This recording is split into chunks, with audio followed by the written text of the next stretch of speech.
வணக்கம். சிறகடிக்க ஆசை சீரியலில் இனி என்ன நடக்க போகுது அப்படின்னு தான் பார்க்க போகிறோம்.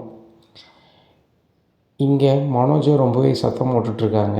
நம்ம கட்ட வேண்டிய பணத்தை நீ சர்க்காருக்கு ஏன் கட்டலை வைக்கலை அப்படிங்கும்போது, இல்லை ரோகிணி, நான் நம்மளுக்குள்ள பிரச்சனைகளை மறந்துட்டேன்.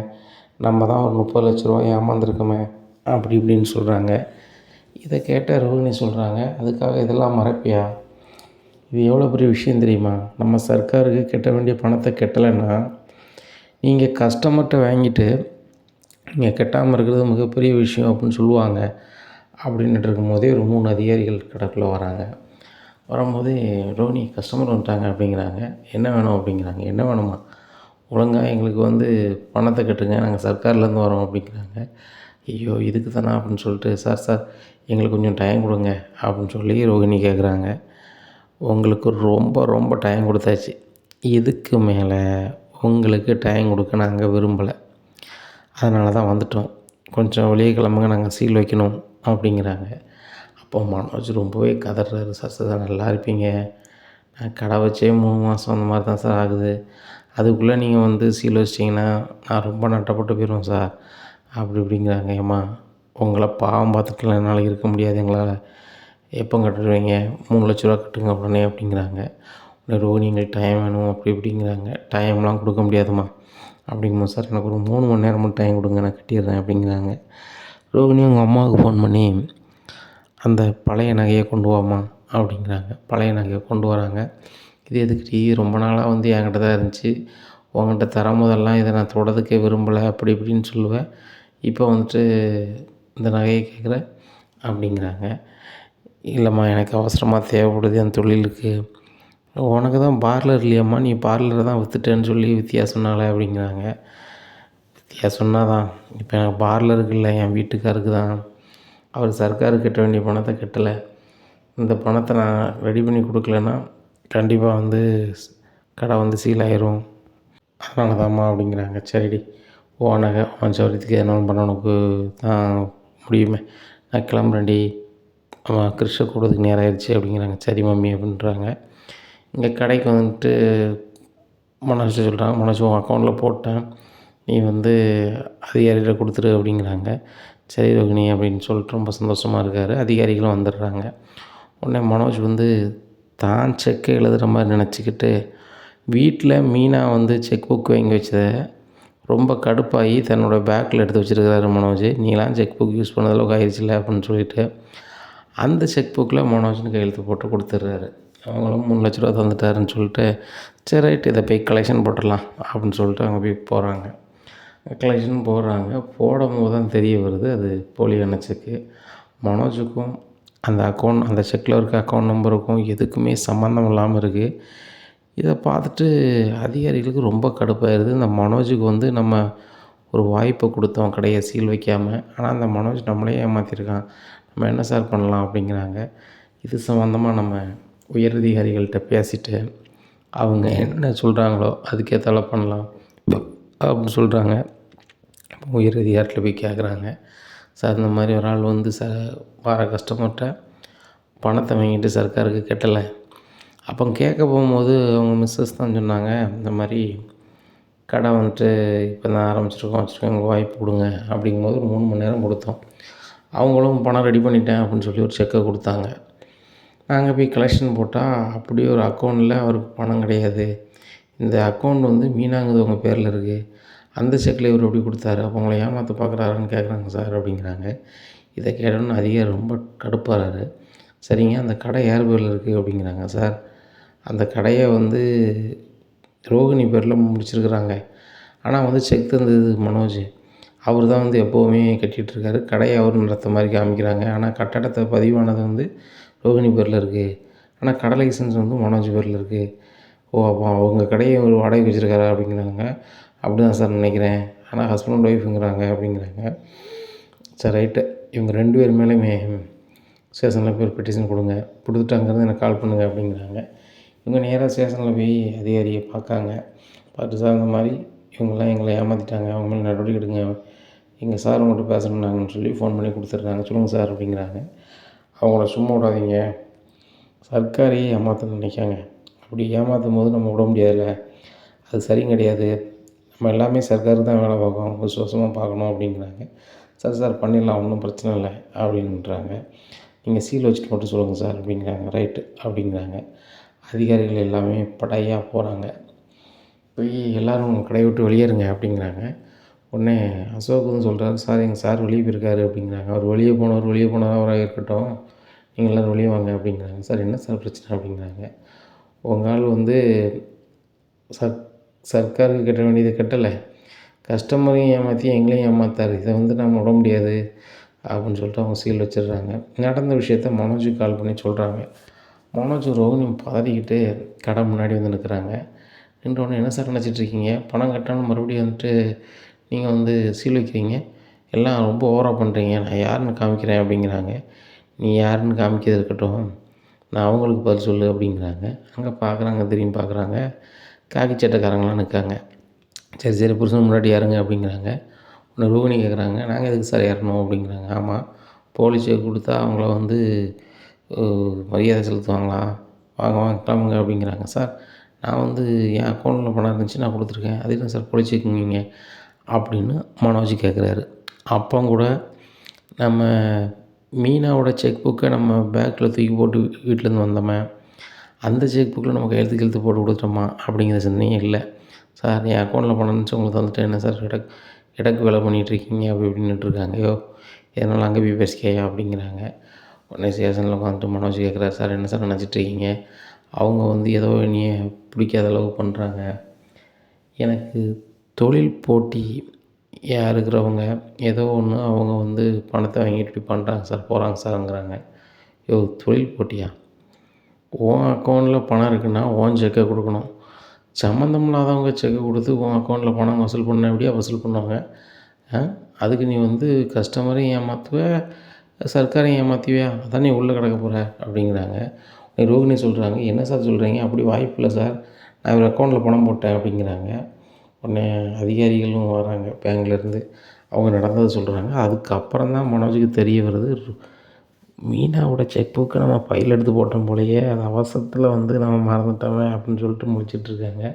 மனோஜ் அவங்க என்ன சொல்கிறாங்க அப்படிங்கிறாங்க. ரோகிணி, நான் சொல்கிறதுன்னு தப்பாக நினச்சிக்காத, அந்த மீனாலாம் செக் புக் யூஸ் பண்ணும்போது ரொம்பவே கடுப்பாக இருந்துச்சு, பேசும்போது எவ்வளோ திமிரா பேசினா பார்த்தல, அதனால தான் அந்த செக் புக்கை எடுத்து பைக்கில் போட்டு வந்தேன், டவார்னு நீ வந்து உங்கள் அக்கௌண்ட்டில் பணம் போட்டேன் அப்படின்னு சொன்னோன்னே நான் வந்துட்டு அதில் கையெழுத்து போட்டு கொடுத்துட்டோம் போல அப்படிங்கிறாங்க. மனோஜ் உங்களுக்கு அறிவே இல்லை, உங்களுக்காக நான் எதுக்கு உள்ளே இருக்கணும், சார் தயவுசெய்து என்னையும் வழி விடுங்க, மனோஜ் நீங்கள் என்ன பண்ணுங்கள், நான் மேனேஜ் பண்ணிக்கிறேன், என்னையும் வழி விடுங்க அப்படிங்கிறாங்க. உடனே அதிகாரிகள் சொல்கிறேம்மா, உங்கள் மேலேயும் தான் பெட்டிஷனு, அது பதிவான ஓனர் நீங்கள் கட்டடம், அதை நடத்துகிறது மனோஜ், 2 பேருமே இது தான் சரிங்களா, அவங்க வந்து உங்களை உள்ளே தான் வைக்கணுங்கிறாங்க அப்படிங்கிறாங்க. உடனே சார் என்ன சார் அது அர்த்தம் அப்படிங்கிறாங்க. ஒன்றும் பண்ண முடியாதும்மா, நீங்கள் உள்ளே தான் அப்படிங்கிறாங்க. உடனே அதிகாரிகள்கிட்ட எவ்வளவோ பேசி பார்க்காங்க, அந்த வரி அதிகாரிகள்கிட்ட, அவங்க வந்து எந்த பதிலும் சொல்கிற மாதிரி இல்லை, அவங்க அமைதி காக்குறாங்க. இந்த விஷயம் தெரிஞ்ச அண்ணாமலை விஜயா எல்லாருமே ஸ்டேஷனுக்கு பாஞ்சு வராங்க. வந்த உடனே சார் நல்லா இருப்பீங்க, அவனை விடுங்க சார், அவன் கொஞ்சம் படித்த முட்டாள் சார் அப்படிங்கிறாங்க. சார் இங்கே பாருங்கள், அவன் ரொம்ப விவரமாக இருக்கார், மீனாங்கிறவங்க பேரில் உள்ள செக் புக்கை அவர் ஒரு செக் புக் மாதிரி கொடுத்துருக்காரு, அதுபோக அவங்க வந்து கலெக்ஷன் பார்த்துட்டு ரொம்ப கடுப்பில் இருக்காங்க, ஏகப்பட்ட வாட்டி வந்து அலைய விட்ருக்காரு, அதுபோக தான் கடையில் ஒரு பொருள் அவங்க வந்தாங்கன்னா அவங்கக்கிட்ட சர்க்காரு கட்டணும்னு பணத்தை வாங்கிட்டு இவர் கட்டலைன்னா அதை எப்படி சார் விட முடியும் அப்படிங்கிறாங்க. இவ்வளோ வேலை பார்த்துருக்கியா அப்படின்னா அவன் செக் புக்குங்க அப்படிங்கிறாங்க. ஏங்க ரவிக்கும் ஸ்ருதிக்கும் நம்ம செக் கொடுத்தோம்ல, கொடுத்துட்டு நம்ம பிரிட்ஜு மேலே தான் வச்சுருந்தாங்க, வந்துட்டு வந்து திரும்பி பார்க்குறேன் செக் புக்கை காணலை, சரி ரைட்டு நான் தான் எங்கேயாவது வச்சுட்டோம் போலன்னு சொல்லி தேடிக்கிட்டே இருக்கேன், ஆனால் உங்கள் அண்ணன் எடுத்துகிட்டு போகிற எனக்கு தெரியவே தெரியாது அப்படிங்கிறாங்க. உடனே முத்து வராரு, டே ஒரு செக் புக்கு கூட விட மாட்டியா அப்படிங்கிறாங்க. டே அந்த செக் புக் அழகான உள்ளதான் இருக்கேன் அப்படிங்கிறாங்க.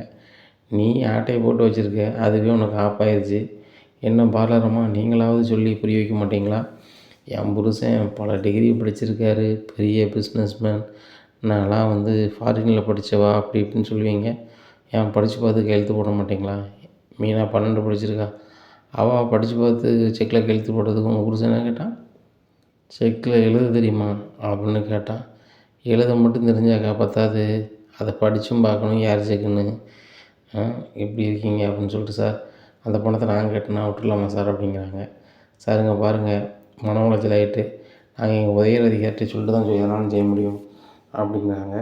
உடனே உயர் அதிகாரிட்ட பேசுகிறாங்க. இல்லை சார் வேண்டாம், இப்போதைக்கு வேண்டாம், கடை சீல் வச்சதாக இருக்கட்டும், அவங்க வந்து எங்கே போய் பார்க்கணுமோ பார்த்துக்கிட்டோம் அப்படின்றாங்க. சார் இதுக்கு மேலே நீங்கள் வந்து மறுபடி பண்ணுங்கள், நான் கிளம்புறோன்னு சொல்லிட்டு கிளம்பி போயிடுறாங்க.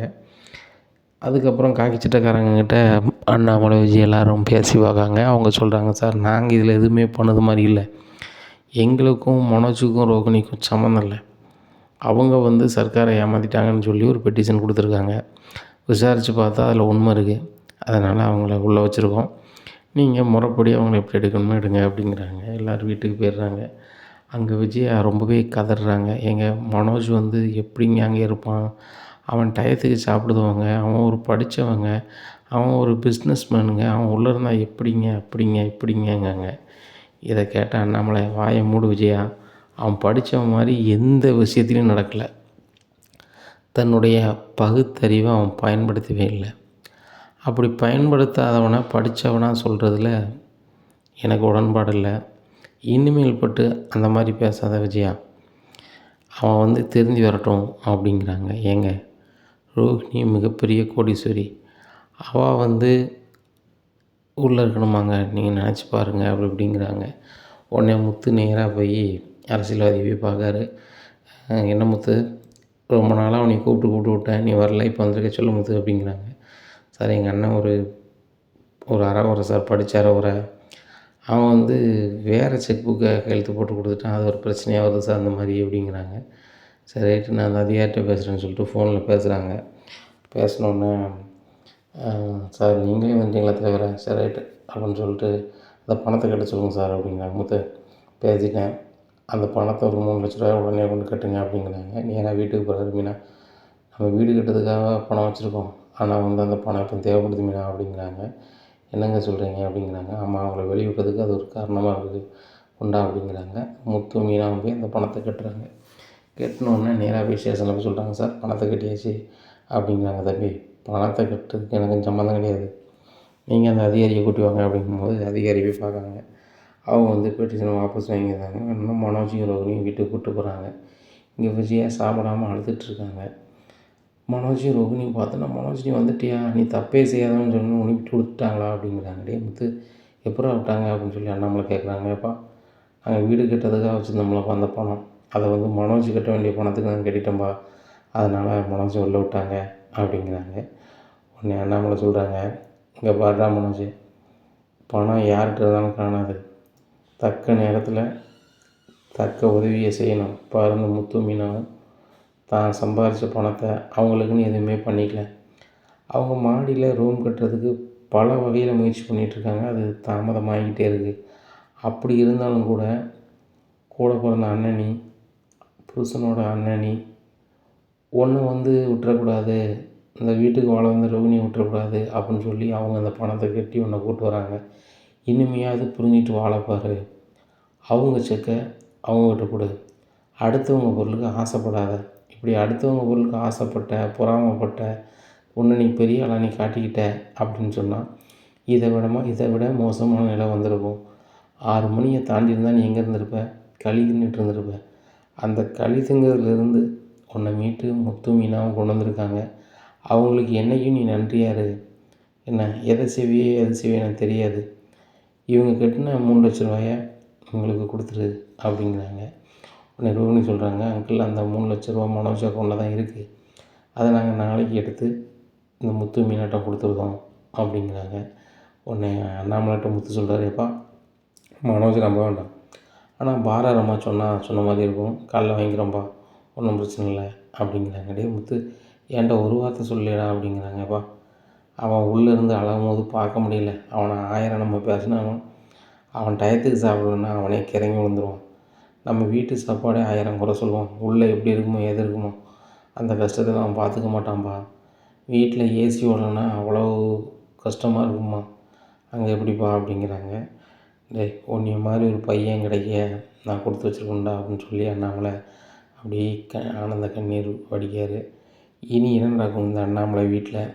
இனியாவது மனோஜும் ரோகிணியும் திருந்தி இந்த வீட்டில் சகஜமான வாழ்க்கையை வாழ்வாங்களா, இல்லை இனிமேலும் துமுர்த்தனம் பிடிச்சி ஏதாவது ஒரு கதையில் சிக்குவாங்களா அப்படிங்கிறத பொறுத்து இருந்து பார்க்கலாம். நம்ம சேனலை நீங்கள் மறக்காமல் லைக் அண்ட் சப்ஸ்கிரைப் பண்ணுங்கள். நன்றி, வணக்கம்.